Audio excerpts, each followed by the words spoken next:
What's up, guys? It is Rick Ginn here with Flip with Rick, and today we are going to talk about everything probates. If you guys are not familiar with probates, this will be the best stream for you. I'm going to walk you through from start to finish what a probate is, how to get a probate, why they are so sexy for wholesalers. And I'm telling you, if you're in wholesaling, if you're not doing probates, you need to pay attention to this video.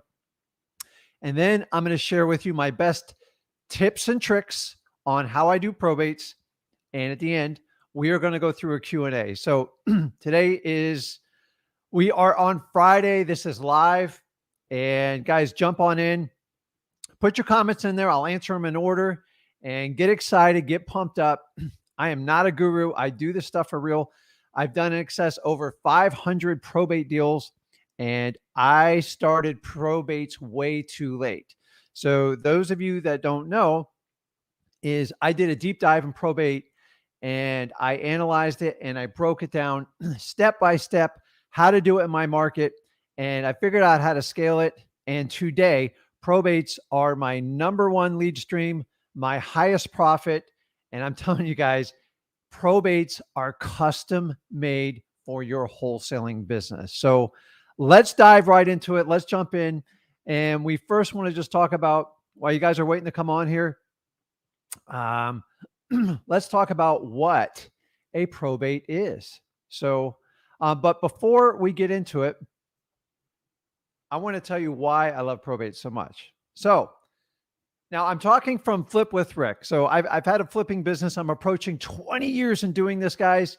You guys all, I know you know my son, Zach. He's phenomenal. I taught him the secret to probates, and we make it a mission to focus on probates. And that's what we're talking about today.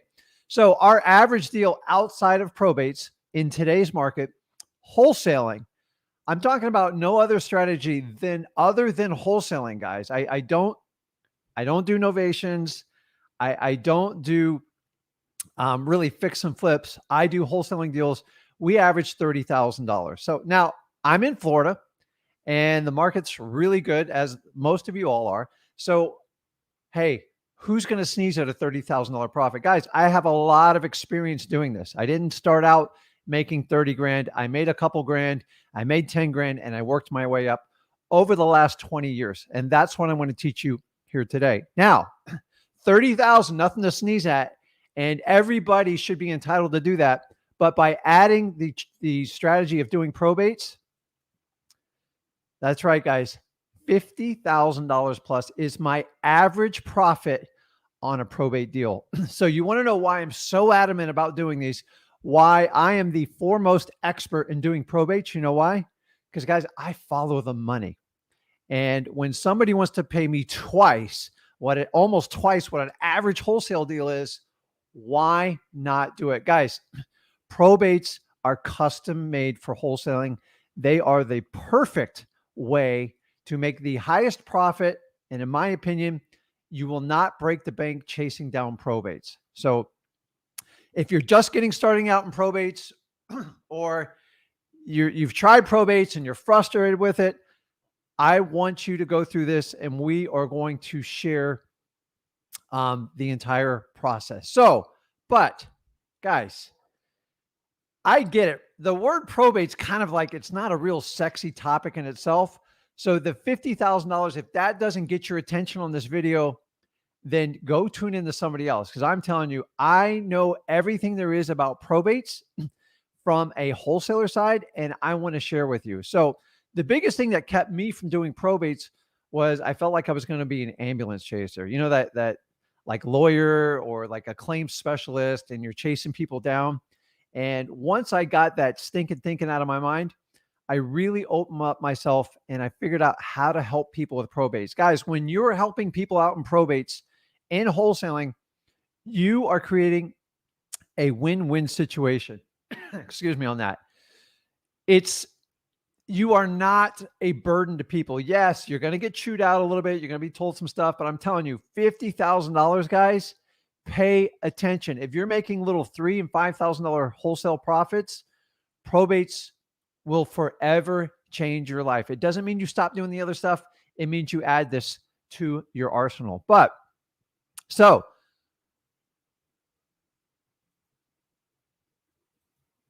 let's talk about why probates are so profitable. I want you to think about this for a minute, okay? These are properties that typically need repairs. So if you've ever had an elderly grandparent or a parent, and towards the later part in their life, they concentrate on quality of life, not quality of house, not making sure the house is perfect. And towards the end, a lot of the stuff, the typical stuff that's repairs on house, they just let it go. I've been there with family. I'm telling you, if you're focusing on trying to take care of someone, the last thing you're going to worry about doing is cleaning the roof, painting the house, fixing that broken step on the porch. And what happens is these properties get significantly outdated. The reality is older people are used to their culture. They're used to the shaggy carpet, the corrugated walls, the popcorn ceilings. And guys, as time changes, trends update, these houses get outdated. The biggest opportunity is to update these houses. Number two, most of the time when somebody gets a probate deal, they just got it. So they wound up getting it through the probate process. Don't worry, I'm going to go through it in detail. And they're stuck with a house they never really wanted, and they don't know what to do with it. Now, that's not everybody, but for the most part, the people I deal in probate, they just want to cash a check. It's just the truth. You got to give them dignity to do it.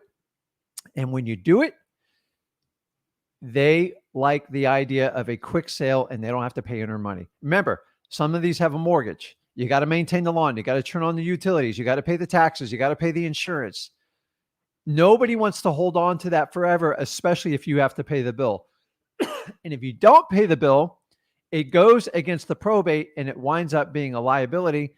Why not get rid of the expense as soon as possible? And my favorite part, you guys got to understand, guys, listen to me, okay? If I had to stop doing everything for the first 10 years of wholesaling, I didn't do probates on purpose. I did them on accident. In 2012, 13, I made a shift to do them on purpose because they were so profitable. Here's the number one reason they're so profitable for wholesaling, and it's a perfect fit. They're vacant. They are vacant, which means you have carte blanche to be able to look through the house, walk through it, bring your buyers, bring your contractors, bring your partners, whoever you need to do. It creates the perfect environment to create a win-win wholesale deal. And for those reasons, that's why probates are so profitable. If you guys get one message across this, I want you to understand. First of all, if you have a probate you're working on right now, save it. When I get to the questions part, I want to help you out with them. But if you have one and maybe you have a lead and you heard the word probate, excuse me, I need you to pay attention because they can be worth 2 to 3 times the normal profit of your average wholesale deal. But so I see the questions rolling in perfect here, guys. Now I got to wake you up because we are going to go through the legal process of probate. And I got to be honest with you, I ain't no lawyer. I'm definitely not a real estate agent. I'm a guy that absolutely is in mad love with wholesaling, and I am who I am. I'm extremely authentic in what I did. You guys see it come through Zach. We love this business because it creates financial freedom, time with my family, but you got to get up for this, guys. You've got to get pumped. I'm going to go through the probate process. You can't fall asleep. So you guys, let's get you fired up.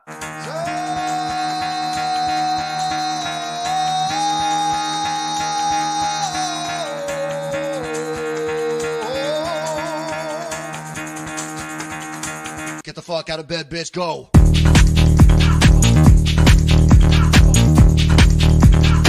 Get up, and get the guy go.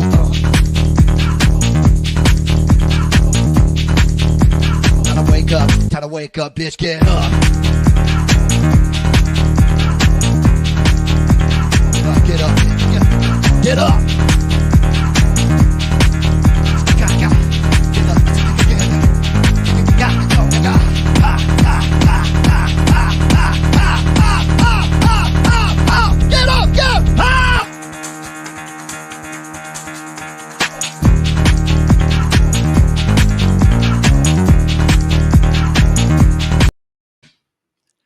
I tell you what, I can watch that thing 10,000 times and I find nuances, like new things in it every time. You got a gold microphone. I don't know what he's drinking. He's got a robot. He's just getting out of bed. Guys, I use this for my alarm clock. If you're not excited and pumped about wholesaling, you got to get there because it takes special people to do what we do. And I love this. I've been doing this almost 20 years. So if anybody ever questions my passion for what I do, I have seen literally everything you could possibly see in wholesaling, and I'm still here. I taught my son how to do it. And honestly, he's probably more passionate than I am. So we are the perfect combo to teach you anything you want to learn in wholesaling. Before I get into, let's see here. If you guys are new to the channel, go to freewholesaling.com. I tell you, I don't know what, I got something in my throat. It's tickling. Go to freewholesaling.com. And it is the only 100% absolutely free wholesaling course out there. I give you 19 years of my experience in that course. I give you Zach's entire journey from when he started 16. We documented the whole thing. And Zach was making six figures while he was in high school. He does not depend on the education system, the college system, or working for someone to gain his financial freedom or his personal freedom. And guys, I am the only person out there that offers this stuff for free. You should not have to pay for wholesaling. It's up to you. But if you're just starting out wholesaling and you want to learn it, we teach it 100% for free. I'll put my course up against anybody's because I do this business every day. I do not make a living charging for coaching. I just don't think it's the best use of my time. And honestly, if I'm flipping properties, that's what I do. So we use this community to share, to learn. And I know me and Zach are probably the only person that do lives out there for free. So take advantage of it. Put your comments in there and let's get going. So what is a probate? I'm going to put it up on my ticker here so you guys can follow my trail here. So what is a probate? A probate is nothing more than the legal process of proving a deceased person's will. The whole purpose is to follow through on the deceased wishes to make sure their assets are distributed accordingly. That's it, guys. A probate just means a dead person cannot sign a deed over, so there has to be a court-appointed action to transfer the property. Now, probate is not only specific to real estate. It can involve bank accounts. It can involve cars, boats, stocks and bonds, you name it. Anybody that has a legal authority over it. And if they pass away, if there's nobody else as a signer on there, you need some sort of court action to take legal title to the property. So we're going to focus specifically on real estate today. So guys, keep putting your questions in there and we'll keep going through it. So there's 50 states. I talk mostly about the upper 48. Every state has different laws on how they deal with probates. About 85% of the laws are pretty much incongruent, but there's about a 15% variation. And I'm going to show you how to look into it to make sure you understand your state probate laws. So I'm very familiar with like Florida, Georgia, and some of the southern states. But whenever I do a deal in like Colorado, Texas, or like California, you got to pay attention because there's different rules and you have to play by the rules on it. So now you guys know what a probate is. So let's talk about probate terms. And I'm just going to keep this. I'm assuming a lot of you are new to probates. And I got to tell you, this part frustrated the heck out of me because what happens is I'd have title companies, probate attorneys, even sellers talking above my head when I used to deal with them on probates. And I learned the hard way. Every time someone told me a word, I had to go in, I had to look it up. And then I'd sit down with an attorney or a title company and I'd figure out what the heck are they talking about? So the number one word you will hear in probates is PR. Are you the PR? Do you know who the PR is? How can I get a hold of the PR? I thought it was like public relations when I first heard it. This is how it was just like this code secret. PR is nothing more than an acronym for the word personal representative, AKA the person who is in charge of the probate. This is typically the responsible person within the family or even the company that the deceased person would trust the most to dissipate their assets to the correct party. So let me give an example. If there was 4 kids and the mom passed away, she will typically pick, before they pass away in their will, who is going to be responsible. Now, they're not going to pick the problem child, the one that's in over their debt, or they got arrested a few times. They're going to try to find the most responsible person. That's the person your whole goal is to connect with. Okay. So, I'm sorry, I didn't put that up there. So that is the personal representative. So when you hear the word PR, I want you to understand it's nothing more than an acronym for personal representative. Now, depending on what state you're in, sometimes they will call the personal representative the executor. It's the exact same thing. I've had more attorneys try to talk above my head. It depends on what state you're talking about. In the state of Florida, we always talk about the PR, the personal representative. When you're in Colorado and other places, California, they use the word executor a lot more. To be honest with you, I believe they're interchangeable, but I'm not really an attorney on that. So we got that one out of the way. The next one you will hear all the time about, and this kind of makes common sense, is the beneficiaries. A beneficiary is exactly what it says it is. It is the party or parties that are going to benefit from the sale of the asset. So the real estate, the cash, the stocks and bonds, the cars. Cars have to go through this with the title. Boats have to go through it. And that's who you want to deal with it. Now, there can be as many beneficiaries as the descendant, the deceased wishes in their will. So most of the times, if there's 4 kids or there's 2 kids or there's 6 kids, they divide them proportionally. So if there's 4 kids, they give each one of them 25%, and that's how it's worked. Guys, I've had deals I've done with 26 beneficiaries.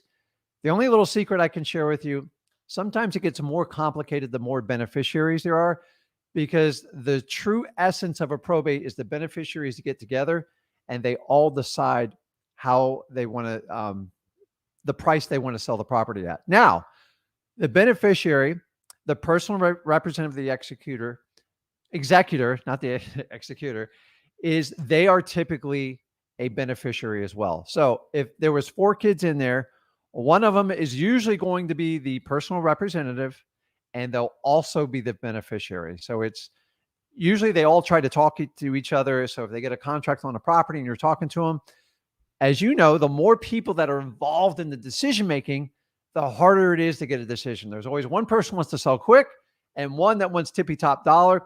So once you get more than 2 or 3 beneficiaries, it can become complex. And it doesn't mean you can't do it. It just means it takes a heck of a lot more work on phone volume on it. So we've gone through the PRs. We have gone through the beneficiaries. Here's the next word that absolutely, I know everyone tries to talk over your head in this game, and I'm going to teach you this word now because you want to understand it. So you guys know what a will is just a piece of paper. It tells someone what they want to happen when they pass away with their assets, the house, the car, the boat, stuff like that. And it makes it easy for the courts because there is a paper trail on what they want. So when a person dies with a will, an attorney will go just like this to you. And they do this on purpose because they think wholesalers are dumb. I'm here to make you smart as a whip so you don't have to put up with a probate attorney trying to tell you what to do. I get title companies that do this to me. Realtors never do it to me. And here's what you say. They'll ask you, did they die intestate? If they died intestate, it means they died with a will. That's it. Don't let people talk over your head. If they died without a will, they died intestate. That's it. One means they have a will, which is testate.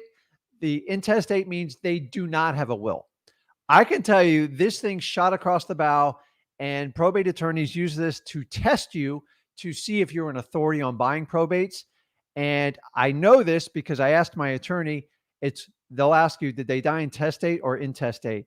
And I failed this test probably the first 10 times I was asked. So I'm giving you a powerful weapon. I want you to understand the probate process. You'll be taken much, much more seriously. And now I don't use the word testate and intestate when I talk to the PR because they don't understand it either. Now, when I'm talking to an attorney or a title company, this is the terminology they want. Now, when someone dies with a will or AKA testate, it makes the process much faster and streamlined because there's typically not going to be an argument at all. In testate, they have to announce the will, and if somebody has an issue with it, it becomes a major concern. And a lot of times it happens that way. People can pop out of the woodwork. So testate means they died with a will.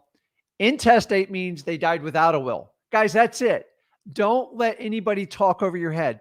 All this terminology I just explained to you is 9/10 of the battle of a probate. And by the way, if you're saying, Rick, probates are too complex for me, they scare the heck out of me, and I don't know what I'm talking about. I'm telling you guys, if I had to start over today, I wouldn't solely, but I would definitely dive into probates, and I would find a way to take them down, because when you get one, they are so much more profitable than your regular wholesale deal. So you're not going to do 100 in a year. That's not what it's about. But if I could get you one probate and get you a $50,000 deal in it, would it change your life? And the answer should resoundingly be absolutely yes. Guys, I do these today in my market, in a highly competitive market in South Florida. And the reason I do so well is I understand the game and I'm very consistent in it. So with that being said, I'm going to give you my disclosure here. I know this is shocking to you. I'm not a lawyer. I have no desire to be a lawyer. I believe 50% of lawyers are wrong anyways. It's proven every day in court. And lawyers like to complicate probates on purpose. The more mysterious it is, the easier it is for them to charge their fees. So I'm going to tell you, most probates can be done in under $3,000 if you know what you're doing. Attorneys make it mysterious. I've watched attorneys charge as much as $15,000 for the probate. You guys don't have to worry about that because you don't pay for the probate. What I'm telling you is probate is a simple process and people like to complicate it. Most people, greatest asset when they pass away is their personal house. And I'm going to share with you tips and tricks through this whole thing. And I promise you at the end, I will answer as many questions as I humanly possibly. So I see you guys putting in the comments, keep putting them in. And so I'm not a lawyer. I'm not here to give you legal advice. I know what I'm saying is true because I have a lot of time in this space and I want you to understand it. Now, you don't have to be a lawyer either, and I don't want you to be. And you won't have every answer to it. But if you understand what a probate is, what the terminology of probate is, then you can start to move forward in your wholesaling journey to take down probates. So guys, don't quote me as a lawyer. I'm not a lawyer. There are variations in your state, and I'm going to teach you at the end how you can look at them to make sure you're not breaking any laws. So let's get into it. Why are probates so ideal for wholesaling? I already went through this like earlier in it. That guys, they are perfect. They're vacant. They're run down. It's easy to bring buyers in there. It's easy to bring contractors. It's easy to sell your contract. And let's face it, a lot of people that take over these properties, they never really intended taking. They knew one day they'd have to deal with it. But a lot of times when the bills come in, it gets frustrating. They just want to get rid of it. And especially if you're in another state, I don't care what the market's doing. Nobody wants to put 10, 15 grand in a property, list it, pay all the utilities, get the lawn mowed. It's a lot of work. And I've seen probates sit for years, guys, years, because people don't know what to do with them. I'm telling you, they are absolutely ideal, which leads me to this next one.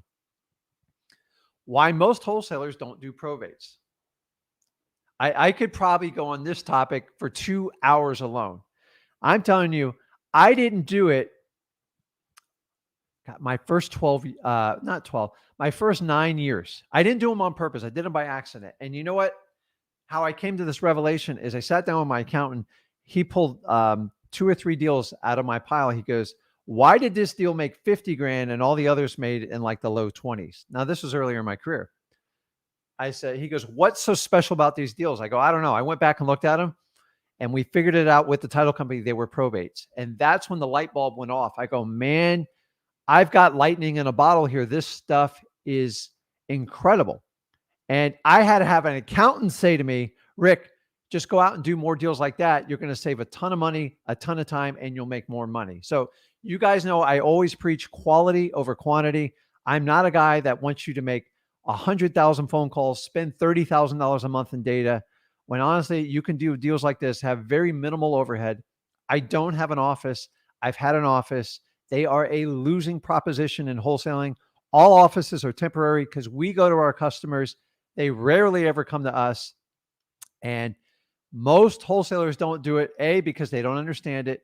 B, they think they're a waste of time. And C, probates take time. So if my analogy is you were going to plant a seed, if I told you I'll plant the seed, you come back to it in 3 or 4 months or a year, and it's going to grow by $300 or $400 a month, would you plant that seed? Yes, that's all probates are.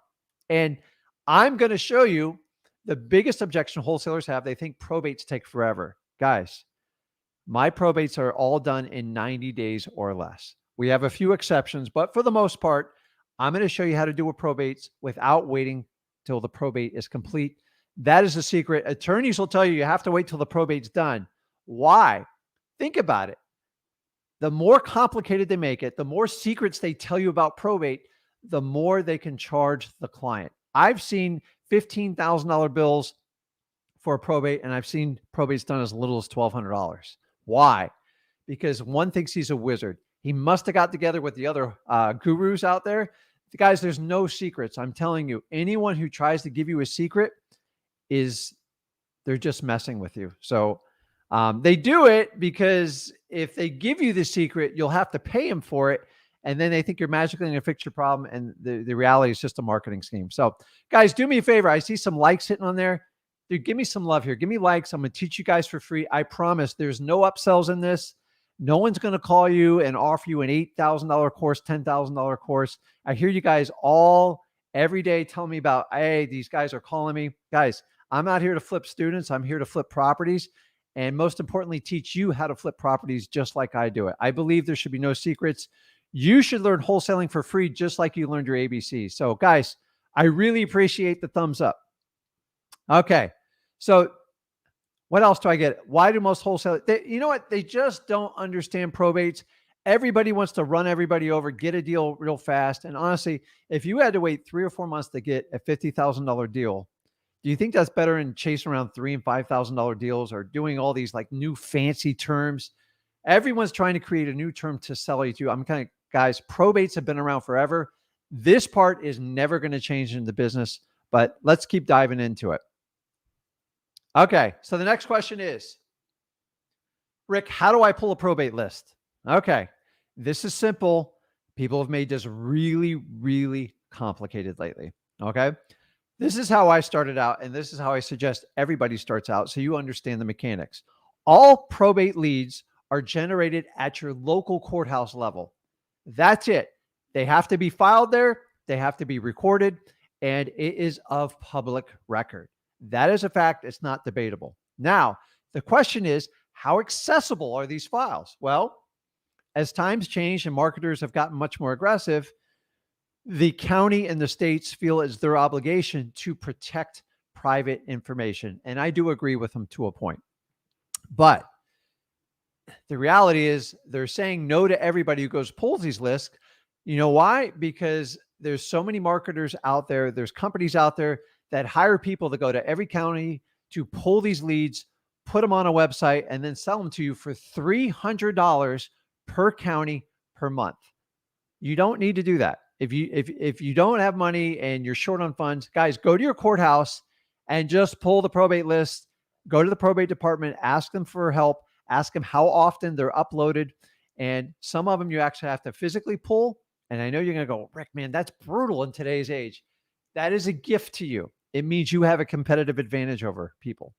The other way is you can get these county lists online on a lot of counties. Some of them are free. Some of them will charge you like a business license to do it. I think it's like $200 in one of the counties I deal with it. It'll save you that in gas and time, but understanding if you have availability, it means the world has availability to it, and you're going to have to move even quicker. So the number one way to pull probate leads is to go to the courthouse. I don't care what anyone says. It is the best, fastest, free way to do it. Now, how often? I used to go twice a week. Now, here's the good news is there's not a ton of probate leads, and it's kind of weird. Like some months will wane and other months I'm like, how in the heck did this many people die? A probate doesn't mean a person died that month. It's just a case to follow up to them. So most people file a probate within 30 to 90 days after a person is deceased. Okay. I want you to understand the timeline. 30 to 90 days after the deceased, a probate gets filed. Very rarely is it filed within the first week of somebody passing away. Think about it. If you had somebody pass away in your family, your priority is to take care of the family, take care of the loved ones, grieve the process, and then eventually give it to a lawyer to file the paperwork. Okay. The second best way to pull them is to use services. I'm going to put one up here for you. One of the ones, let's see here, how to pull probate lists. The best way, and I got to tell you, for the longest time, I did the courthouse. Guys, I'm going to save you the trouble. Any services that go out there and say, hey, listen, I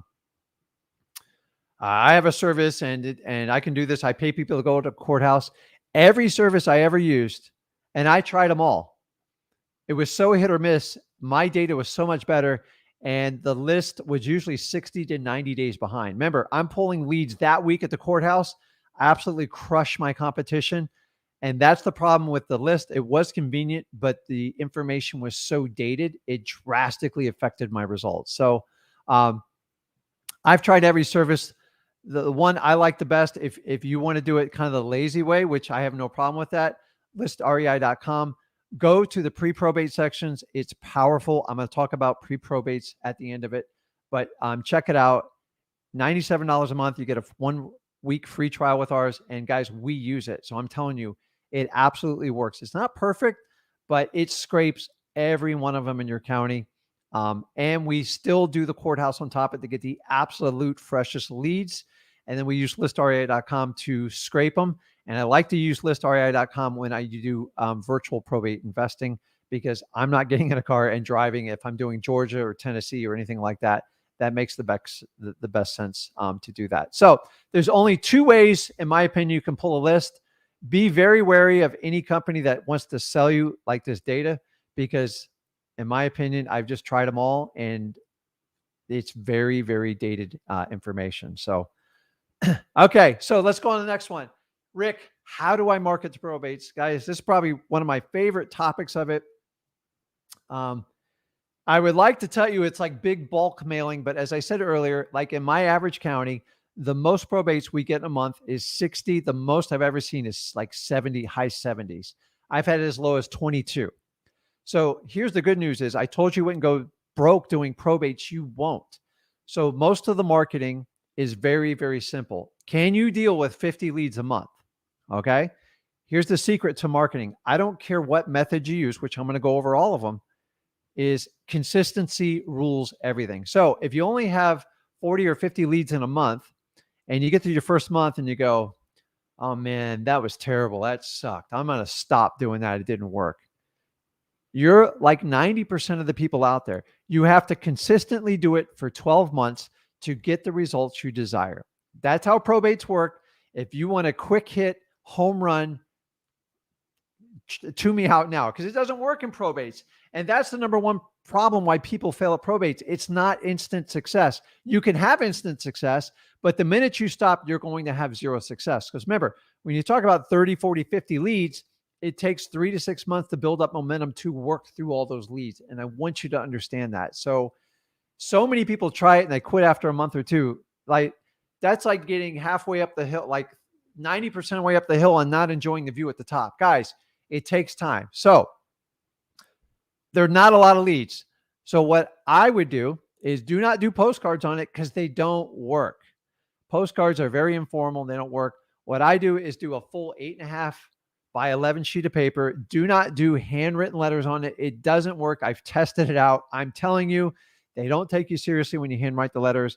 Just take like a 14 font and just say, listen, I'm interested in buying a house in this neighborhood. My partner saw this property at 123 USA Street. Let me know if you have an interest selling. By the way, I have all cash. and I can buy the property as is. If you're interested, reach out and give me a call. That's the easiest way, guys. It's less than like 30, 40 bucks a month. It costs you on average about, the stamp, I think is what, high 50s, 55, 56 cents. The letter, the envelope, and on the envelope, just do a handwritten address. And guys, lose your company name, put your personal name on there, and put a return address on it. And that's my number one way of getting probates. People complicate the heck out of this. I'm telling you, the more personal you are, the better off you are. They don't give a hoot what your company is. They don't even care what your company name is. I go at them with Rick Ginn or Zach Ginn 99.9% of the time, and I've tested this data out. So you guys that do the fancy ones, remember, I always tell you, lose your ego in wholesaling because it will not serve you well in this business. You got to think like someone's go through probate. So unfortunately, I've been through this personally. It sucks. There's no other word for it. And nobody wants to talk about business when somebody passes away, but at some point, business has to be taken care of. So number one, just write a letter, address it to the PR. I've tried for years addressing the beneficiaries. The problem with the beneficiaries is you get a lot of drama because remember, these aren't the responsible people in the party and they'll actually drive you nuts. Always label it to the PR or the executor to get the highest and best response so you can like get down the business. I used to send like 4 or 5 out to the beneficiaries and they'll blow your phones up and you won't get to the person who's in charge of making the decision. So number one, simply mailing a letter. If you can't figure out who the PR is or anything like this, or you want to do kind of a simple shot, the PR is the best way to do it. Or you can send a letter to the estate of John Doe, whoever it is, and put the address the property's at. And I promise you the right person will get in touch with it. It's a little less favorable, but every now and then the PRs aren't super accessible. So you could do the PR strategy and send it to the estate of John Doe. And if you're sending it to the estate, send it to that person's physical property and then mail to the PR if they have a different, if they're obviously they'd be an absentee owner, especially if they're in a different state. That's it, guys. Those are the 2 touches you do on the mail piece. Now, let's talk about some more advanced strategies. You do, hey, Rick, mail's slow. It's old. Okay, I'm an old guy. That's what I do. But we always do the letter because a lot of older people, they just like it because you're not pounding on their door. You're not cold calling them, and they respond really well. Now, I'm going to give you the McDonald's and Burger King approach. So I just gave you the McDonald's approach. Now I'm going to give you the Burger King approach. And by the way, I don't endorse either one of those companies because the food tastes so good, but man, is it crap for you. The other one is you skip trace the PRs and you warm call them. And what do I mean by warm call? Warm call means you call them and you don't talk about the probate. You just say, listen, my partner saw this property on 123 US Street. Is that a property you're interested in selling? How'd you get my information? Once again, I told my partner drove by it or my wife or my husband. And I just want to know if you had any interest in selling the property. And once you can get through that initial, like, who are you? What are you doing? You can get through them. Now, I was never a big fan of this. My son, Zach, came up with this part because I swore I would never call a probate because I just didn't think it was right. And to be honest with you, if you really want to help somebody out, I can tell you this, you will get some nasty comments on it, but you will get to that lead much faster. And I'm going to show you why speed kills in this. And a lot of times people were beating me in probates and I taught this game. And so I decided to level up and Zach just went crazy and we exploded our probates by doing a warm call. Now, I will tell you this, if you're going to call someone, you better be on your P's and Q's because think about how you would handle this phone call if one of your parents passed away or your grandparents, or God forbid, like something even more personable, like your wife or a spouse. Like, have a heart. When they chew you out, just say, you have a blessed day. Do not fight. Do not banter. Don't do any of that because they don't deserve it. And to be honest with you, your approach is a little bit aggressive. So be soft in your approach. And okay, I'm not going to use any words I shouldn't use. Just be a human being. So have empathy for people, because this is the biggest problem people have with probates is we try to treat it all business. So I'm telling you, the secret in my probates is I have a heart in this stuff. I listen to people. I listen to their problems. I know what it's like to go through this, and I take the time with them. You cannot run these people over. And I'm telling you right now, the warm calling is a significant change in what I've done in my marketing. So we mail them a letter, we cold call them, I call them warm call, and then we follow up maybe with another letter, and then I'll switch it to a postcard. If you start out with a postcard, they're going to assume you're all business. And to be honest with you, they're extremely emotional. It's a tough time in their life. And these are the two best ways to get in contact with the probates. Now, let me share a little secret with you. A lot of people say, well, Rick, how many times I got to contact them? Here it is, guys. On average, it takes 6 whole touches. What do I mean by a touch? When you call them and leave them a message, that does not count as a touch. It's 6 conversations. You know why I know this? Because I documented it in my CRM. I went through all my acquisitions people. I document it with me. I even tested it out with my son for years doing it. And he says 5, I say 6. So let's call it in the difference. 5.5 touches. That's not a voicemail. It's not a text. These are conversations in person, physical, belly to belly, or an intimate phone conversation, getting down to the details of how you want to help them out. So guys, 6 touches. This is one of the reasons why most wholesalers fail in this part, is they're trying to run these people over. And I'm telling you, 6 is the magic one, a minimum of 5, but I say 6. Zach says 5. Don't tell him I put 6 up there. He'll kill me. Okay. I'm moving through this. I promise you I'm getting the questions. We got a lot of questions. So I'm going to finish up here on this. So a lot of people say, hey, Rick, what is a pre-probate? So if you guys go to listrei.com, there is a filter on there called a pre-probate. I got to be honest with you. This is, I hate the word game changer. I hate the word killing it, because those are nothing more. I'm not an English person, and I'm probably going to mess this up. I don't know if it's an adverb or like whatever it is. A pre-probate has literally changed how we look at probates. It's another layer. So I want you to understand, more than half the people that die in the United States do not go through probate. If your mouth's open now, it should be, okay? More than half the people that die in the United States don't go through probate. Well, how can that be, Rick? Well, it's simple. Some people do advanced strategies so they don't have to go through the painful process of probate. They either change the title, they put it in a trust, they put it in an irrevocable trust, they put it in a company or something like that. You've got to understand, most of these deals don't have to go through probate when they do it. Now, okay, well, Rick, why are we talking about pre-probates? A pre-probate has 2 filters on it, okay? Number 1, the person has to be deceased. How does it trigger that file? A death certificate is recorded. Not that it's public record, but it's county record. And all these data people have access to the information. So it tickles a death certificate, a recent death certificate. And they also cross-reference it to see if they owned any real estate. If they owned real estate and there's a death certificate, it's a pre-probate. That's it, guys.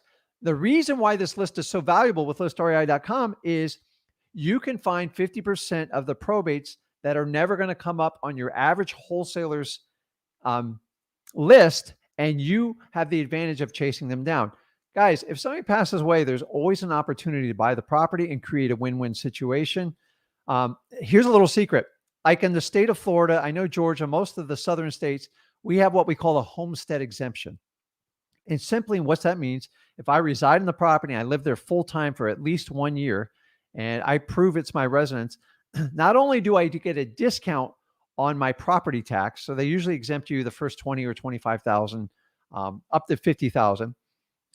If I get sued, my equity in the house is completely protected with this homestead exemption. That's why O.J. Simpson lives in the state of Florida. But most states have very similar laws. Now, if you have a homesteaded property and it falls under a certain financial threshold in your state, I believe in the state of Florida, it's 500,000 or 700,000. I go back because they keep raising it. Is that property does not have to go through probate, but here's the catch: they still have to get a lawyer to file a piece of paperwork. I'm not going to give you the paperwork name because I'm going to give it to you. In the state of Florida, it's called the Summary of Administration. It's basically a lawyer files a petition to the courts saying this property was homesteaded and we need to pull it out of the probate. Now, a good attorney that's working with the family knows when to execute this, and they do it very fast, and you have to catch it quick. How do I catch it? Pre-probates, listria.com is the number one way we catch it. The other ones that are going to be on a trust, sometimes in a company, there's all sorts of crazy ways people can own properties. A lot of those properties do not have to go probate. And that reason why pre-probates are so valuable in wholesaling. So I didn't really do it before. And then once we found out the strategy, we added to it, and it helps us catch 50% of those properties that we would have missed on a regular probate list. Because a probate list, they have to file a probate to get that. Now, in some states, you can see when they file for the summary of administration on the homestead exemption property. Guys, you don't have to worry about this. If you can find people in pre-probates or actual probates at your courthouse, you do not have to be the expert on probates. I thought I was going to have to wait 3 or 4 years to understand how to do a probate because I didn't want to look like an idiot. I'm telling you, leave the legal work to the lawyers, leave the title work to the title company, and you go and work with sellers.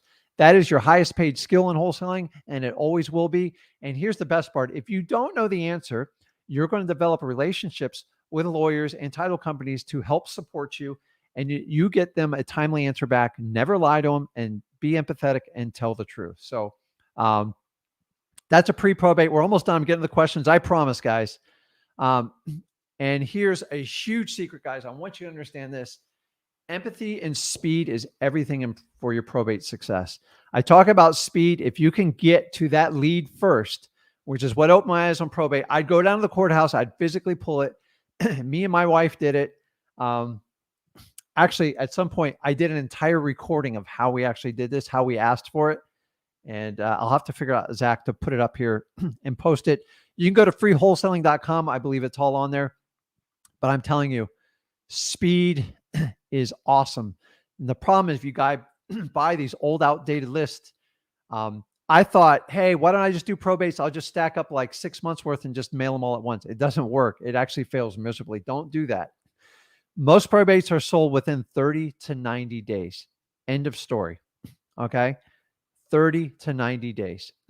Last thing is, guys, I know this is business and I want you to run as a business, but when you're dealing with people in probate, take your business hat off, put on your father hat, your mother hat, put on your son, your daughter hat, and you've got to somewhat experience their pain to help them out. Okay. I'm not telling you do not fake shed tears. I don't need that. But nobody likes when anyone dies. And I hear some of the most gut-wrenching stories. I've literally been in tears talking to these people, and it's not on purpose. It's just who I am as a human being. If you guys will put your personal touch and help people out, if you have 6 personal visits with them, either on the phone or in person, this is the reason why I do so well in probates. Take the guy who wants to run over, give me your best price, your lowest price, all cash close. I will kick his tootie all the way to the curb. It's just easy to beat people out like that. Being a human being is required in probates. You're not doing hundreds of them a year. Take your time. If you have a probate now, take your time with it. And guys, last but not least, I want you to take 30 minutes when you get off this phone call or this weekend and pull up your state's probate laws. It's really easy to access and look at the details. It takes you like 30 minutes to go through it.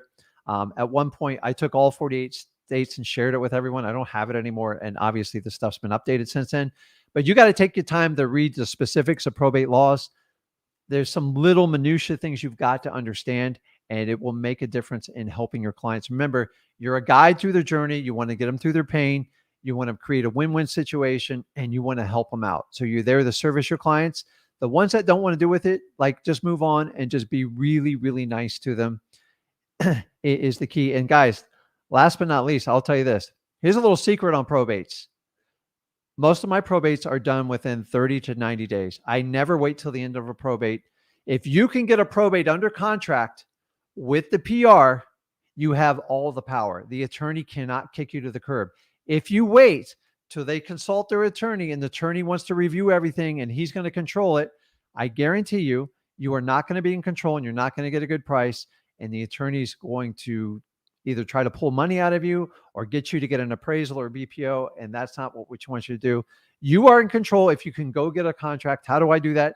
You're going to have empathy and you're going to work with speed.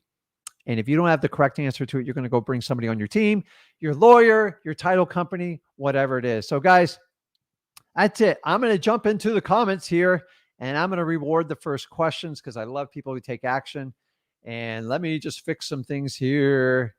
Let me get this thing scrolling off of here. So, okay, guys, do me a favor. If you're new to this channel, if you could hit that subscribe button, smash it, you will continue to receive notifications. I do not do fake lives. Our lives are real. We do them. We do them between an hour and 2 hours, and I try to make it content-rich information.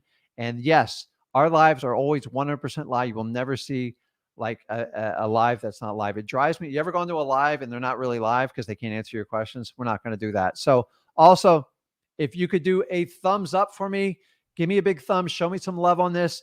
The more thumbs up we get, the more people can view this video. And guys, remember, if you're new here, freewholesaling.com is the only 100% free wholesaling training in the world. It is the most visited site for wholesalers. And there's a reason for it, because it's free from somebody with 20 years experience. And you guys know my son, Zach, has a lot of energy. He's some of the stuff he's really good at it. And we are, in my opinion, the perfect combination. And I will always be myself. I'm 100% authentic. And so is Zach. That way it keeps us in the game and we have a lot of fun. And that's it. So let's get into the comments because it is thick. So I am going to roll through these a little bit on the faster side. So if you guys see a question, if you haven't put it in, if it answers it, try not to put it in. So, oh my gosh. Awesome. So guys, give me some thumbs up as we go through. Let's see here. Hi in Tampa. Okay, I see Shannon. I see Ryan. It doesn't know they have more. Okay. So if we can do questions about probates, and then I'll open it up to any other questions. But since Josh did this early, I feel obligated to help him out. Josh says, what should you do if you get a contract, then the person doesn't know they have more bills and they want to pay with them? Should you let them out of the deal or make them pay? So number one, hopefully you negotiated the best deal and you get it under contract. Okay. It's not for me or you to decide how much they owe on it. So at that point, you give it to your title company and they come back and give you a title search and tell you about all the stuff that's owed against the property. Now, Josh, depending on what the amount is, you need them to cooperate at the end. You can't expect someone to pay money to get your deal out of it. So I don't know if we're talking about 50,000 or you're talking about a couple thousand. If you want to put the numbers at the end, I can try to help you out. But I mean, if it's a $50,000 obstacle, you just got to move on. Like it's not the answer you want, and it happens, and it's happened to me before. But if it's like a few $1,000s and say you're making a $10,000 profit, sometimes it's better to take what's on the table than to posture, in my opinion. So I appreciate the early question on that, and we'll keep going. So I'm taking them in order. So put it in, guys. If you put it in here, I promise you at some point I'll answer it. So Joyce Jace asked also how often I pull the probates. I started out doing it twice a week. So my recommendation to you is do the county that you're most comfortable doing business, and pull it twice a week. And what happens after 30 days, you'll figure out the pattern. Maybe you only need to go once a week. Maybe you do it online, but form a relationship with somebody in the probate department, and they're usually pretty helpful, and you'll figure it out. Understanding you're going to get some resistance up front because they're trying to filter out marketers from selling this information out. They hire people to go to these courthouses, and it starts to clog the system because you get people coming in and out all day just pulling information for what? So they can sell it. And that's where it gets a little bit problematic. So I would try at least once a week. Worst case scenario, you got to do it twice a month. If you have a really, really small county and small base, if you got a good amount of leads, I go twice a week because remember, speed kills in probate. I know that's a bad terminology, but it's true. Come on, guys. How often? So this person asked, how do you get a hold of them? That's up to you. But when you pull the PR, there should be a mailing address on it, and you got to learn how to read PRs. I'm not going to teach you. probates. I'm not going to teach you in this video how to do it, but honestly, if you use somebody at the courthouse and you take your time and you're super sweet with them and you just compliment the heck out of them, you girls have a better way of pulling this information. Us guys were a little bit more brutal. So for full fairness, I used my wife a lot in the beginning because nobody says no to a woman that seems like she's about to cry or in distress. So a little trick, do what you got to do. You got to understand there's a lot of information out there, but you can pull it from there. And then from there, you can either mail to them or you can skip trace it. So I love it. You were finding these properties by accident. That's a true story. And it's a byproduct of my marketing. And I've changed it since then. So the beautiful thing about marketing, like anything else, you learn certain techniques as you go through. And as you guys, you get in here 10, 20 years, you're going to teach me all sorts of stuff because I'm doing this till the day I die. End of story. Never retiring. I love what I do and it's fun. So Adam says, I love this. Awesome. Okay.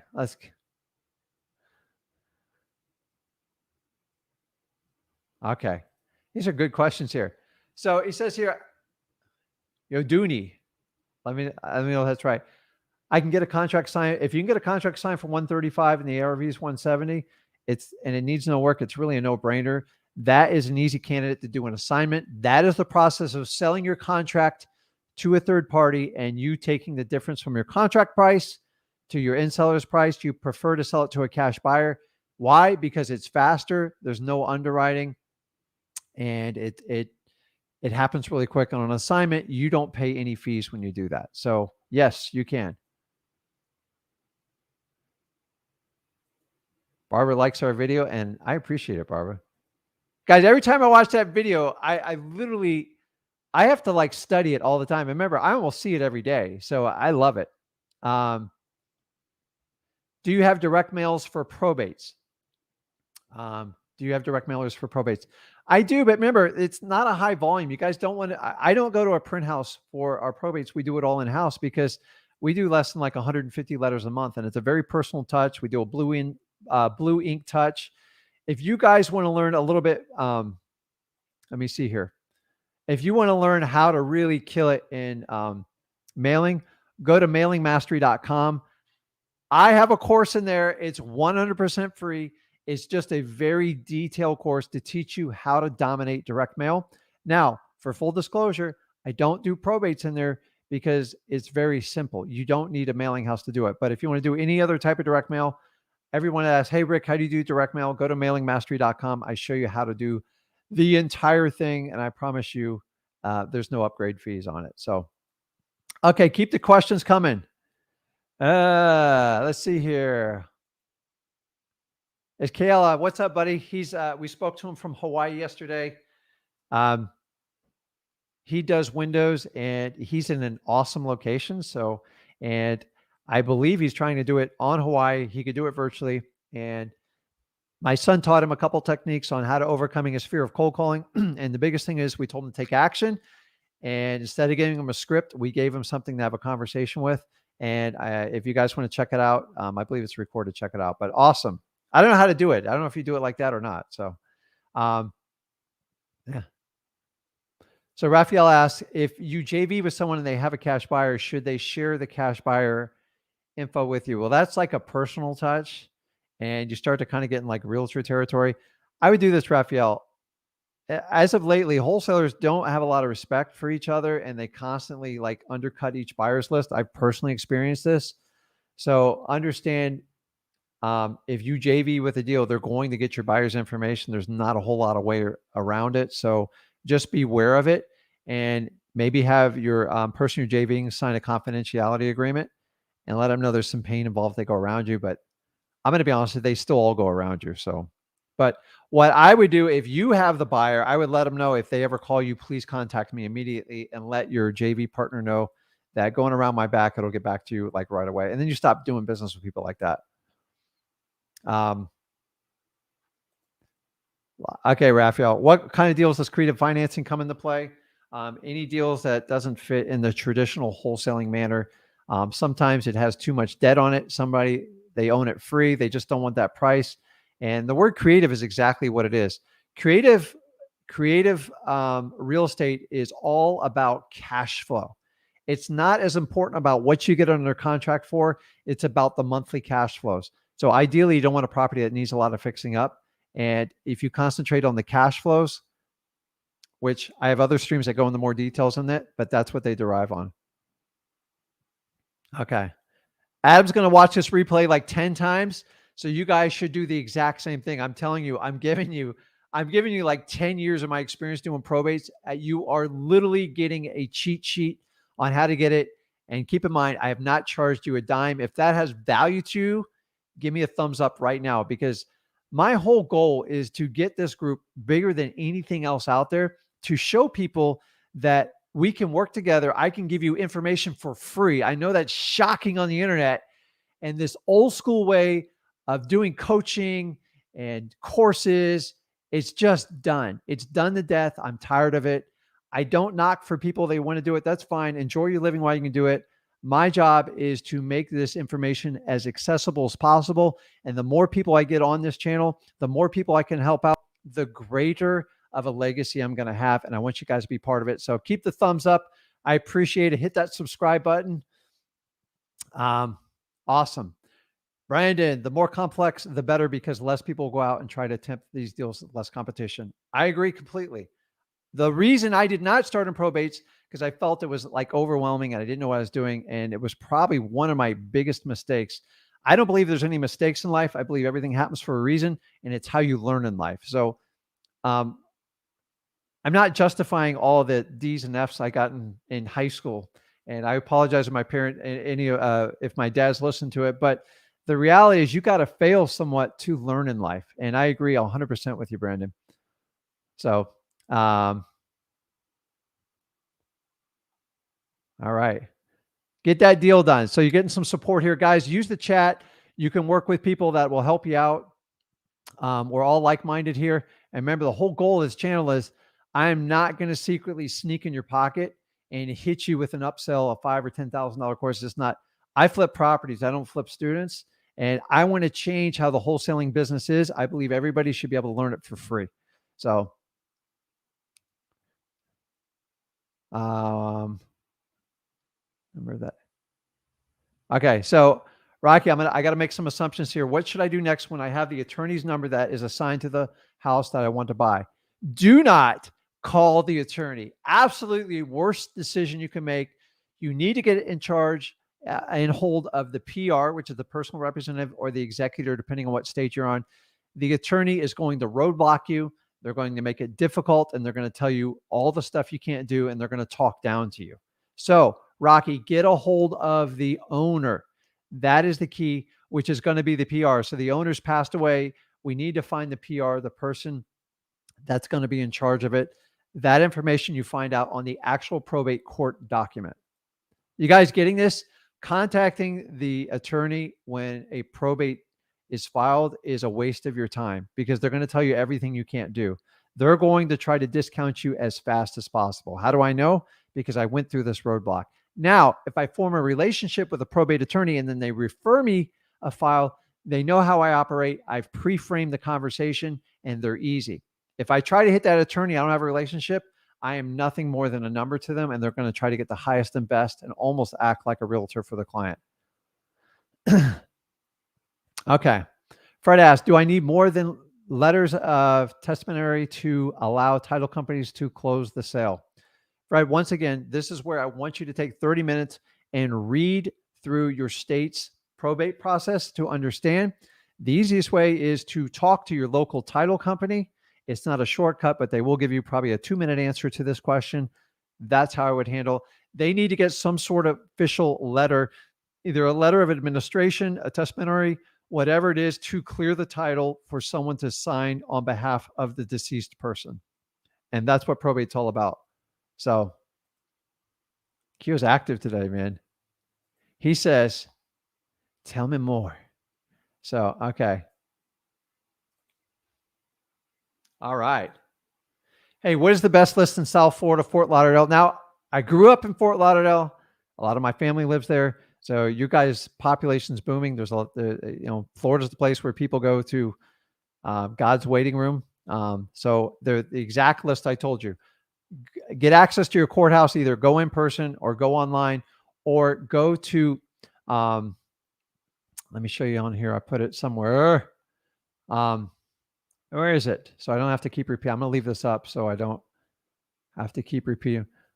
Go to listrei.com and use the pre-probate filter. It is golden, guys. It makes a huge difference in our business. And I appreciate it. So I'm terrible with names today. You guys got good creative names. Us people named Rick and John and Sally. We're jealous of people like that. I'm not even going to try to butcher your name, but I love it. Speaking of awesome names, I got Yasan. Hopefully I pronounced it right. What's the process of getting probates list? Guys, scrolling on your bottom, either go to the courthouse, it's free, go in person, or get an online account and figure out how to do it. The best way is to go to your courthouse, talk to the probate department, and kill them with kindness. Bring a lady aside, because ladies get more information from people than men do. It's just a fact. I'm sorry. It's truth. Compliment my wife on it. So, or go to listrei.com and get the pre-probates. That's what I do. So what's up, Tony? A little shout out to you. Tony's here on all the live streams. I know he's taking this information because he's getting the best wholesaling course out there for free. And I think he can verify. I don't sit there and pound you people. And I know Zach doesn't. We just want to share our information. Instead of me giving up all my time and scheduling every minute of my day, I love to have freedom of time. So I love to take a couple hours a week and just chat with you guys. And Zach is so passionate about what we do. And I know you guys enjoy that combination. So, so here's a good question. Rocky says, do I need funding for a probate deal? Guys, this depends on the type of deal you're doing. If you get a property under contract and that contract's assignable and you have a good spread in it, and especially if it's vacant, 100% absolutely, you can assign that deal. If you assign that deal, you technically don't have to fund it. Now, I'm not getting into like legal work. I'm not a lawyer here, but in theory, you can put it under contract. You can sell it to a cash buyer for an assignment and collect that on the HUD. You typically have to put down some sort of earnest money deposit, and you might have to put down $100, $500, $1,000. And hey, Rick, what if I don't have that money? Go partner up with someone. I always tell you guys, you got to have the intention to buy the house. How do you get intentions? You prove the ability, either through your credit score, monies you have, private money, transactional funding, or a hard money loan. So awesome. Good question, though, Rocky. I love that stuff. So hi, Tiana. She asks, let me roll it up here so I can see it. I was building my buyers list, and one of my buyers told me he likes lots. I said, onesies, twosies, threesies. I could have heard wrong, but maybe he went something else. Do you know what he means by that? I have no idea. If somebody has an answer to that, please put it in the comment sections. Guys, you can flip land just like you do houses. Maybe he wants to know if you have 1, 2, 3, multiple lots available at a time. A lot of buyers just want to take down as much as possible. So,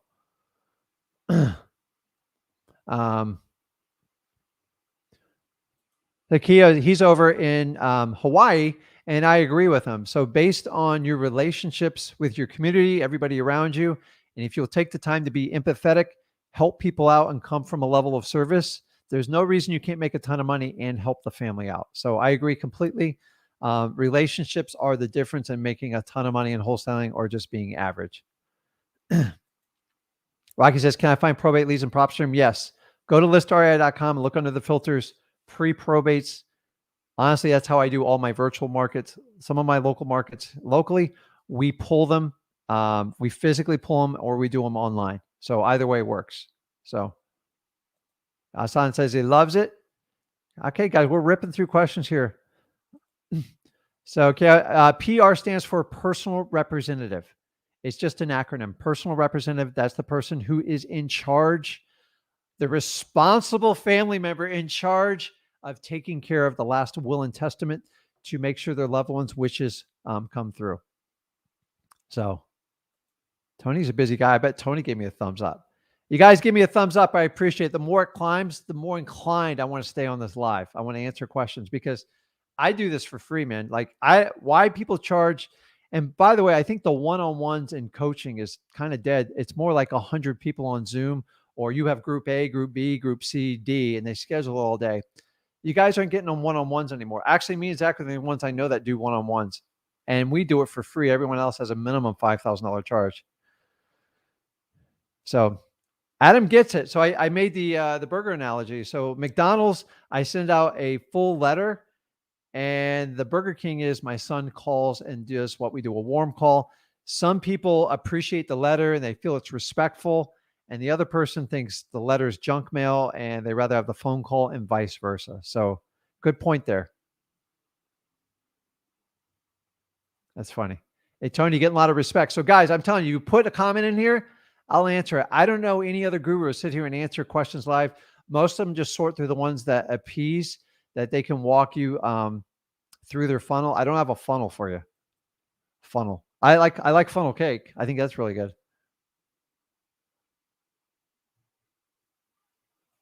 Shannon says he finds Redfin's more updated information in comparison to PropStream. I mean, Redfin's, I mean, it's a useful tool. They have some interesting stuff coming out with it. But when it comes to verification, when I'm talking to a motivated seller, I prefer PropStream because I have the mortgage in front of me. I know the approximate equity. I have the map location. I have comps. I have everything in one click. But, you know, do what works best for you, Shannon. Like, I don't care. Whichever one you want to do is completely up to you. So it's not required by any stretch of the imagination. Guys, do what works for you. I'm just sharing tools. And by the way, everything I recommend to you or anything I do with that means I actually use it in my business. So I don't put anything up there I haven't like driven for at least a year or two. So, okay. Let's see. Okay. I lost track. I'm gonna get back here. Guys, keep putting in the questions. Keep giving me the thumbs up.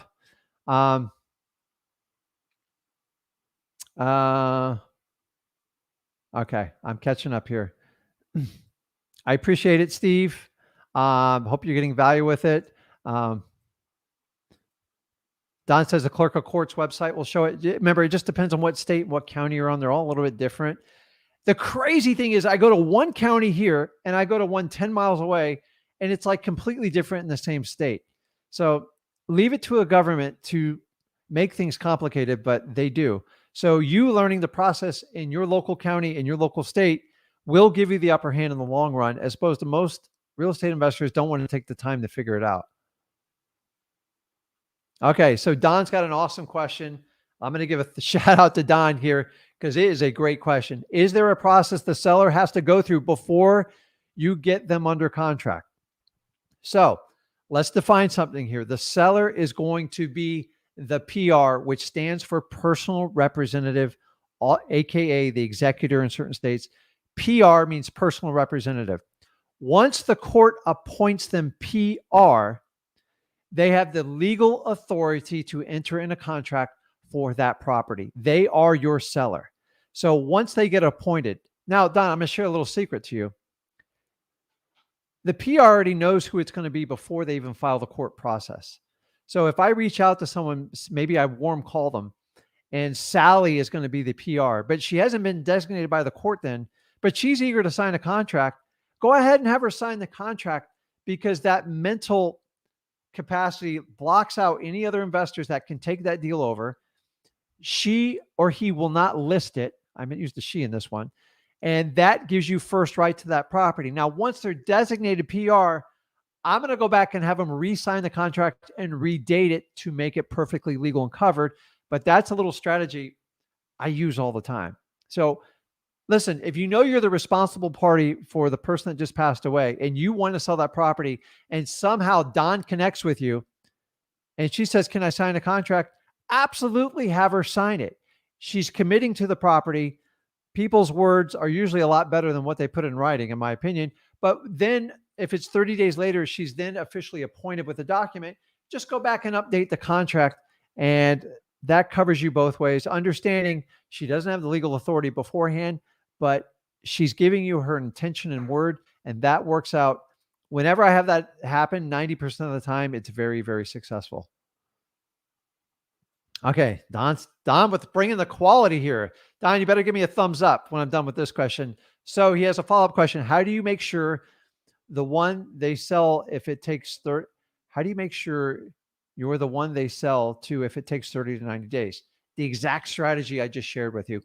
Once you get a signed agreement, most people put the property to bed because they feel they have a done deal. Now, you guys are probably asking, well, Rick, how can they sell the property before the probate's done? I'm telling you, lawyers hide this stuff because they want to charge you $450 an hour to figure it out. A probate does not have to be completed to sell an asset being the house. They put provisions in probates because some houses are expensive to run. They have a mortgage, they have utilities, they have property taxes, they have insurance. You got to maintain the lawn. This eats away. So if I had to wait 1 year for a semi-complicated probate to complete, that means you got to make 1 year of payments. Well, if those payments are like $3,000 a month over 1 year, that's $36,000 that's going to eat into the estate. So there is a provision for most states. I'm telling you, I know in the state of Florida, and I know at least a dozen states I've done business with. Remember, you got to read your local laws for probate. Is they have the ability to file a petition to liquidate the asset. Okay. If the PR wants to do that and they're in 100% agreement that they don't want to spend any more money to take care of the house, then the proceeds are they have to open up a checking account for the estate of Sally Smith. And so when we buy the house or I assign it, say they got $100,000 of proceeds, that sits in an account. But here's the key, it's not bleeding anymore. And the attorneys don't like that because they can't file like expensive. I see some attorneys in the state of Florida, we got to get an appraisal. There is no statute that says you have to get an appraisal. Okay. All we have to do is submit the contract.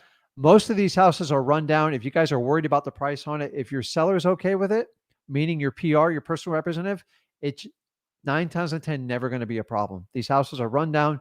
They're vacant. There's issues with them. Most states do not require an appraisal, a BPO, or anything like that. It's a made-up fantasy.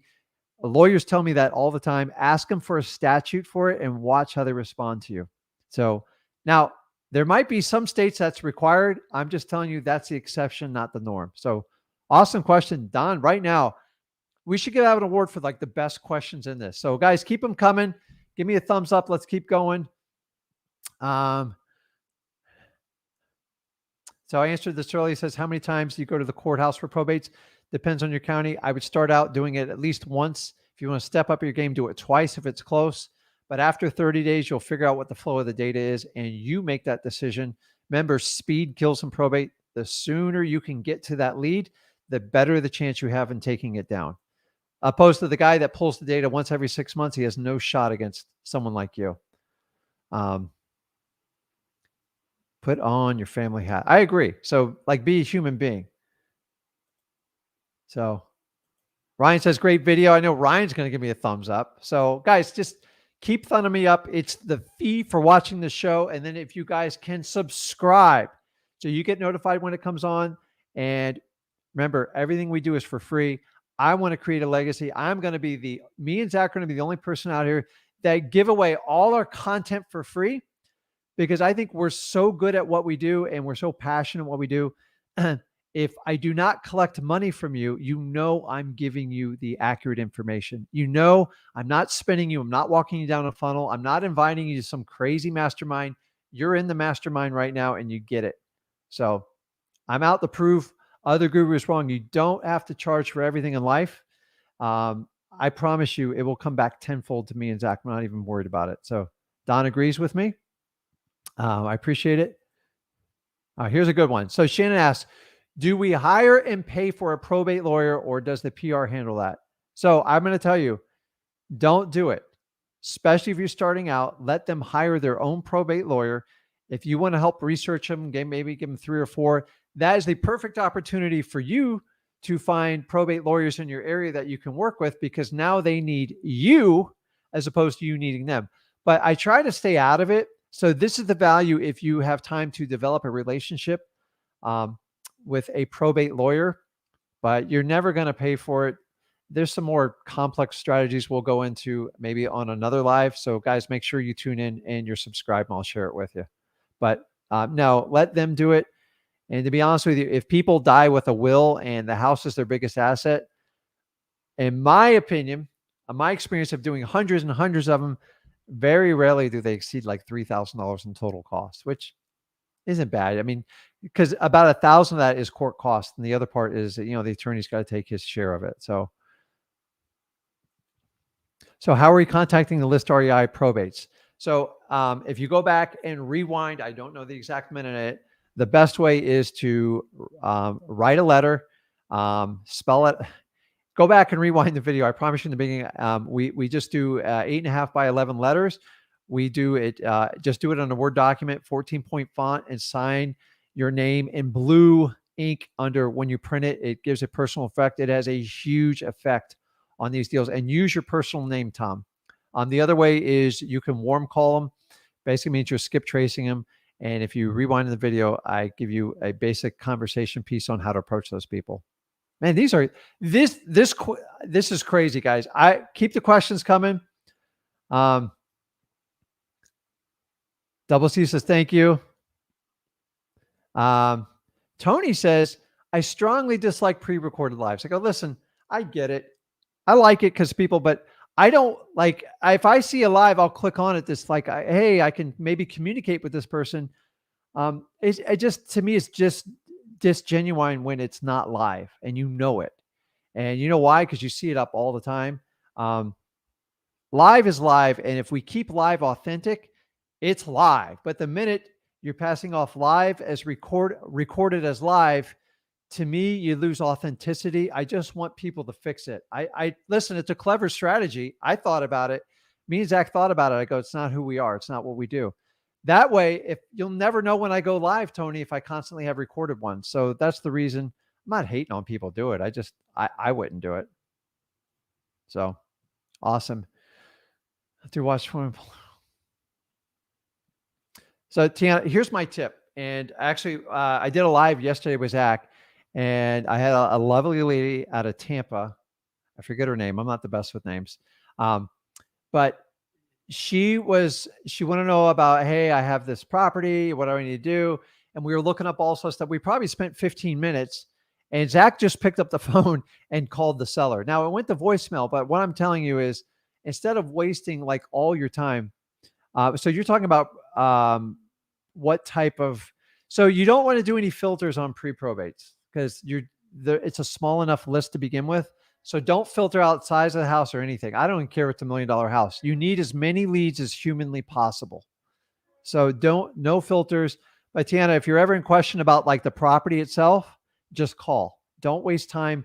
If you have to spend 10, 15 minutes on every lead, you're going to eat up hours of your time, and the money is in talking to the sellers. All right, Tony, man. I feel like I'm going to owe you some money at the end of this one. I appreciate it. Sabrina says, great info. Thank you. I want to specialize in probate. So you're in the right place. We teach all about foreclosures, pre-foreclosures. Guys, if you're new to this channel, if you go to freewholesaling.com, we teach you from A to Z how to get started in wholesaling. There's never a charge for it. It's 100% free. And I know my information beats 99.9% of all other coaches out there because I do this business actively. I am not a full-time coach. I am a full-time legacy builder, and I'm passionate about it. And my entire family is involved in my business. So if you like that style and you like authentic people, you're in the right place. So Jennifer says, awesome. I appreciate you, Jennifer. Thank you. She'll give me a thumbs up. Don says, do any ownership have to be transferred before any action is taken? Now, the ownership is going to be, the ownership takes place when the property is sold. So all you're looking for is some sort of court-appointed action that gives someone the authority to sell it, which is going to be the PR. So everything handles over. Now, the only time that's not true is when they want to keep it in the family, and then they just title it usually in all the beneficiary's name, or they assign it to a trust or something like that. Fred's bringing the heat here. If a probate is filed, doesn't that mean the executor has already engaged an attorney? Should I contact that attorney? So the first question, yes, it requires an attorney to file a probate. Now, you can do a pro se filing for a probate, but I'm going to be honest with you. Most judges, they hate it with a passion and they reject like 90% of them, at least in my area in Florida. So, Fred's next question, should I contact the attorney? No. Your best weapon to get a deal in probate is to contact the seller and see if they have an interest in selling the property. And then from there, you're going to be a really good listener. You're going to take your time. You're going to go back and watch this video like 10 times, and you're going to figure out how to connect with them, be empathetic, move with massive amounts of speed. But I promise you, the attorney, if you don't know that person, they're going to stone cold you every time. Attorneys can be difficult. Their job is to protect their client, and they assume you're up to no good. I'm just telling you because I deal with this almost on a daily basis. Man, that coffee got cold quick. Oh, okay. Let's see here. Man, we're ripping through it. Guys, you put your questions in. I'll answer them, but I'm going to go a little bit more speed round because as long as I get questions, I'll keep them going. Let's see here. Okay. So Local Bull says, what do you mean speed is key to success? What I mean by that is whoever can contact that PR first, if they're open to selling them, you have the absolute best shot in getting the deal. Hands down. I've proven it time and time again. I've done over 500 of these deals. Whoever gets to them first and knows what they're talking about and is empathetic, and you're a real authentic person and you understand wholesaling, you get that deal first. Okay. A lot of people get 6 or 7 pieces of mail. So if you want to warm call them and you beat the mail, you just beat 6 or 7 other wholesalers out there. Now, that comes with a caveat. You got to have a heart when you call people. And so we don't talk about the probate. We just ask them nicely if they're interested in, I came across this property, just want to know if you had any interest in selling it. And when they chew you out, you're just going to bless them and tell them to have a fantastic, awesome day, because you don't understand what that person's going through and you can't wish that on your worst enemy. So, okay. Tom asks, if you're pulling the list REI pre-probate without going to the courthouse, you can't find the PR correct. Now, sometimes you can get it on that. The pre-probate is 2 qualifications. Okay. Number 1, a death certificate, and they own a piece of real estate. You have to do a little bit more work on it, but it gives you the upper hand and the speed, because I told you over 50% of properties don't actually go through probate, and it gives you access to so many more leads. I would do the pre-probate mixed along with your, if you have the ability to go to the courthouse, I would definitely do that. So, hope that answers it. Shannon says, hey, can I show you the letter is used to the PRs? Listen, I'm going to tell you this. For a long time, I used to sell a product way back when. I don't own it. I don't even control it anymore. And to be honest, it was so cheap, it's like ridiculous. And I upset a lot of gurus. I think it was under $200, and I gave out my entire format. If you can find it on the internet, knock yourself out. I don't get the money. I get nothing from it. It is good information. But the problem is, the reason I got rid of it and sold it is because I don't want everyone to do the exact same thing, because in probate, you've got to be a human. So I'll give you a couple of tips, Shannon, here is do not address the death of the deceased. It just ain't going to go well. And honestly, it's no way to start off a conversation. Just say, my partner was driving by the house on 123 USA Street and want to know if you had any interest in selling. By the way, I buy all types of properties. And even if the property's in probate, I can show you how to sell the property before the probate's over. You know why you do that? Because you put in a hook. You got to have a reason to call you. So take that information I did, put your personal spin on it, and get the letter out on white piece of paper, black font, 14 font. And once you put your name on the bottom, Chain and Addis, you're going to hand sign it in a felt blue ink. And I'm telling you, these letters pop. You're going to use your personal name. You're going to put a return address, and you're going to use blue ink, that same blue felt pen, and you're going to address the outside with a return address. If you don't want to use your own home, go get a UPS store or something. I would avoid a PO box because it's not that personal. Janet, right there, someone's going to charge you $3,000 for what I just shared with you. So give me a thumbs up if you like that. And guys, use this. Guys, go back and play this thing. I got a lot of information on here. I know I talk fast, but I'm trying to get through as many questions as I can. What's the site for the probate? Okay, hold on 1 second. Now I get lost here. There's a reason kids run this stuff. There it is for you. So, okay. Let me get where we are. So that's it, pre-probates. I'm just telling you, I use this in my business. You guys can use it or not, whatever you want to do. You get a 7-day free trial period. Go ahead and try it out. I'm just telling you, for what you get with through it, it's amazing to me. Like, I paid thousands of dollars for this information before, and I can't believe they have the ability to do that. But so Local Bull says, doesn't another wholesaler have a lot of time to contact the person or try to bid it? Remember, if you get to them first and you use the skill sets I teach you on how to wholesaling, all the stuff I teach you and Zach teaches you, you'll crush them every time. Once you have a contract, there's no more bidding and it's over. So,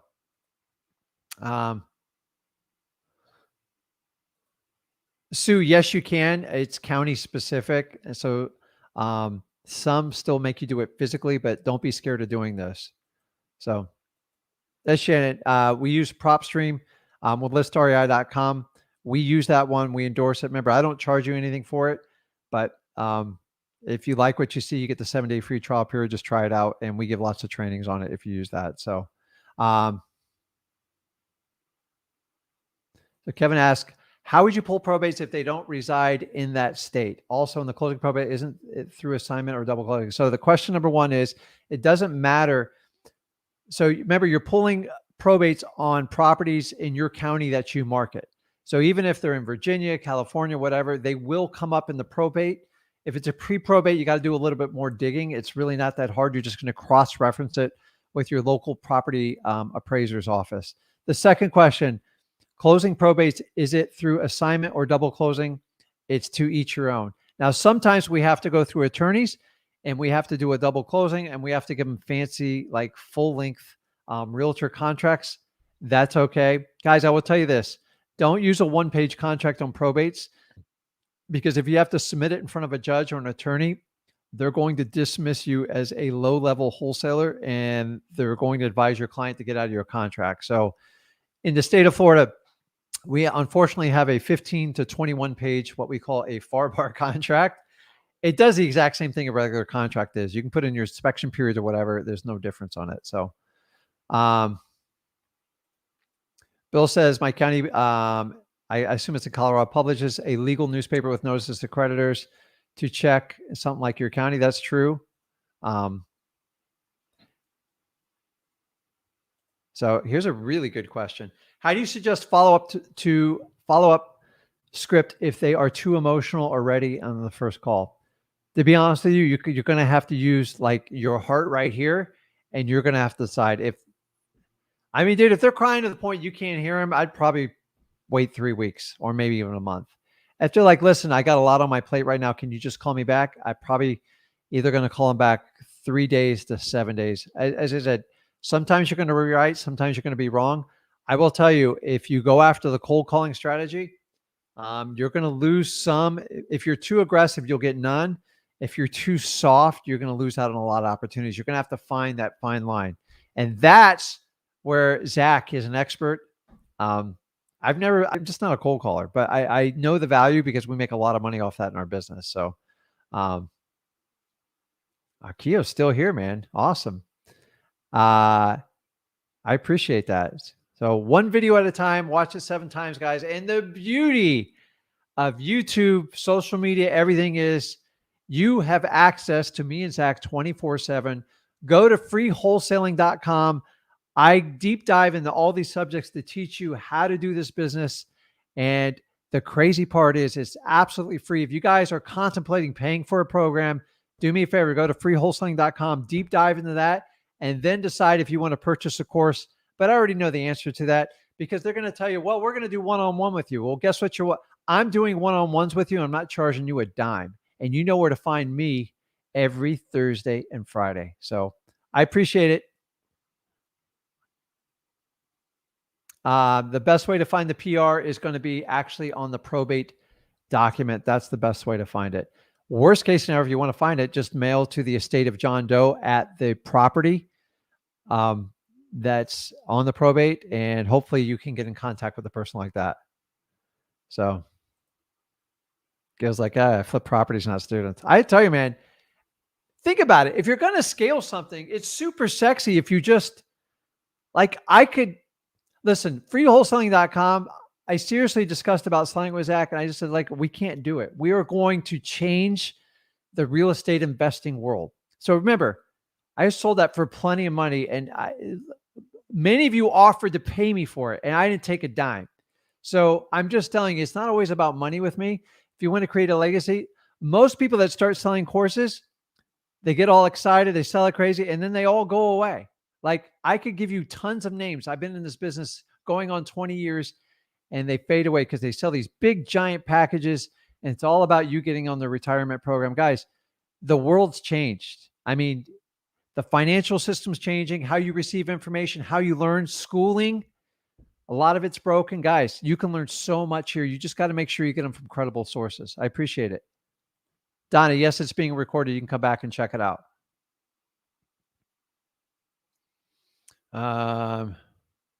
Okay, guys, I got let's see here. I'm going to rip through these questions. If you got a question, get it in now. And I'm not going to do repeat questions just for the time's sake. So have you been able to build relationships with probate attorneys? How do you build that relationship? Number one, it's over time. And number two, being respectful, making appointments, and your title company is the gateway to connecting with any probate attorney. So, okay, I appreciate it. I do. Guys, it's 100% authentic. I could make so much money if I did coaching, but I don't like these coaches. They come and go. Like, I see it all the time. Oh, listen, I don't use wholesaling. I do use a means to create money and buy assets that pay me some passive cash flow, some cash flow we work for. But the idea is, so many people think it's so sexy and they're teaching how to teach students. The problem is most of these people have less than a year's experience and they're teaching how to do it. There's some great gurus out there. I'm not, they're not all bad, but I'm telling you, for the most part, there's a reason they're selling you so hard. If somebody is blowing up your phone with a salesman, you're paying a huge commission to the sales guy before you even get to the person that has all the information. So you might want to factor that in. So, here's a good one.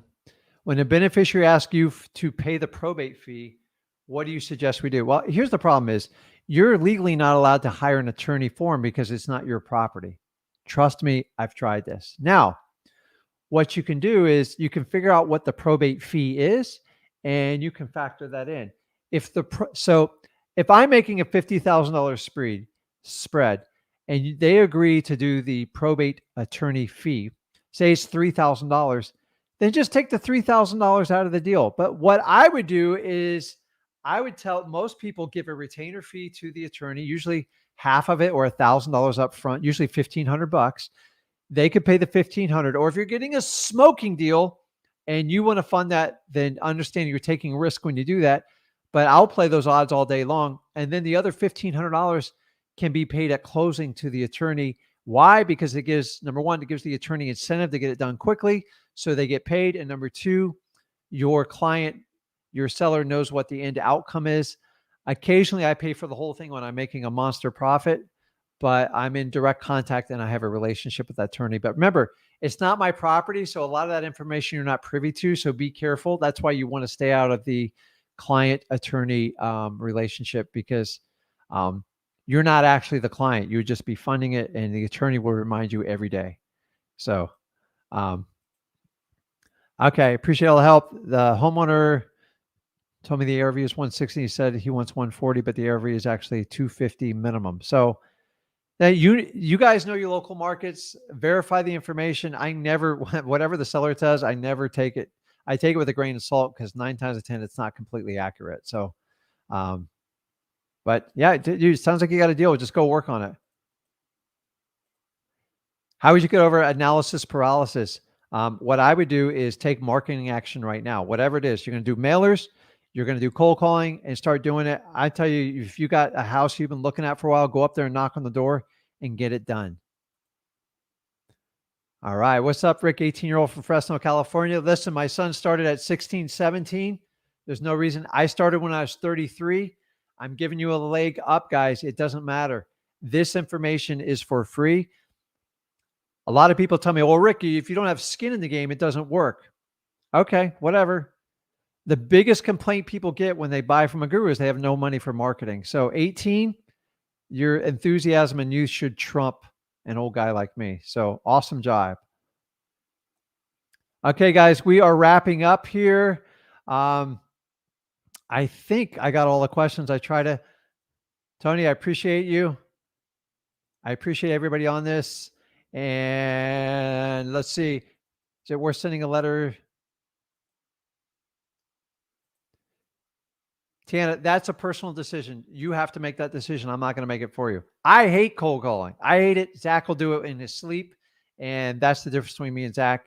That's why you get the 1-2 punch. Guys, if you like this information, you love it, go to freewholesaling.com, jump on there, and do me a favor. Give me a thumbs up before you get off this feed here and hit that subscribe button. And let's see here. I will put it up. Hit that subscribe button. I appreciate you guys. Have an awesome day. Give me a thumbs up. I will see you guys next week. Remember, we post more content, more videos than any other wholesaler out there. And here's the really cool thing. Everything we do is free. It's organic. Me and Zach have never run one ad. We're looking to build the largest wholesaling community in the United States. And with your help, I know we're going to get there. I really appreciate your time. You guys have a fun, scary weekend. Halloween falls this weekend. If you're watching this recorded, I apologize. I appreciate you guys, and I'll see you in the next live. Have a good one. Go out there and get probate, your most profitable wholesaling strategy available today. Thanks, guys. Have a good one.